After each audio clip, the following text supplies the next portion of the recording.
રાજ્યના પોલીસ મહાનિદેશક ડોક્ટર કે.એલ.એન. રાવ કચ્છની મુલાકાતે। ગુજરાત રાજ્યના પોલીસ મહાનિદેશક ડોક્ટર કે.એલ.એન. રાવ સરહદી સુરક્ષા વ્યવસ્થાની સઘન સમીક્ષા કરવા માટે કચ્છ જિલ્લાના મુખ્ય મથક ભુજ ખાતે આવી પહોંચ્યા છે। ભુજ સ્થિત પ્રાદેશિક પોલીસ મહાનિરીક્ષકની કચેરી ખાતે તેમના આગમન સમયે પોલીસ જવાનો દ્વારા તેમને વિધિવત રીતે સલામી આપી આવકારવામાં આવ્યા હતા। રાજ્યના સર્વોચ્ચ પોલીસ અધિકારીની આ મુલાકાત સરહદી વિસ્તારોની સુરક્ષા અને સ્થાનિક કાયદો વ્યવસ્થાની પરિસ્થિતિને વધુ સુદૃઢ બનાવવાના આશયથી અત્યંત મહત્વપૂર્ણ માનવામાં આવી રહી છે। આ મુલાકાત દરમિયાન પોલીસ વડા ભુજ ખાતે ઉચ્ચ સ્તરીય ગુના સમીક્ષા બેઠકનું અધ્યક્ષપદ સંભાળશે।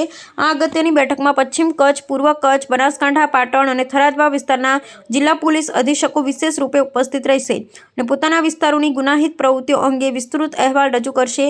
આ ઉપરાંત રાષ્ટ્રીય સુરક્ષાને લગતા સંવેદનશીલ મુદ્દાઓ પર સૈન્ય સીમા સુરક્ષા દળ અને ભારતીય તટરક્ષક દળના ઉચ્ચ અધિકારીઓ સાથે પણ ઊંડાણપૂર્વકની ચર્ચા વિચારણા કરવામાં આવશે, જેથી તમામ સુરક્ષા એજન્સીઓ વચ્ચે સંકલન વધુ મજબૂત બનાવી શકાય।